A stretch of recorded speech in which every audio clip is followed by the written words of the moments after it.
In this film, making a documentary about how the airplanes changed the world, it was really important to go out and shoot the real world. If it was possible to shoot it, we wanted to go shoot it. If we couldn't get the shot or the weather wasn't right,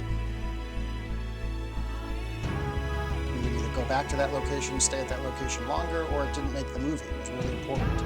Every shot was original and that everything was real.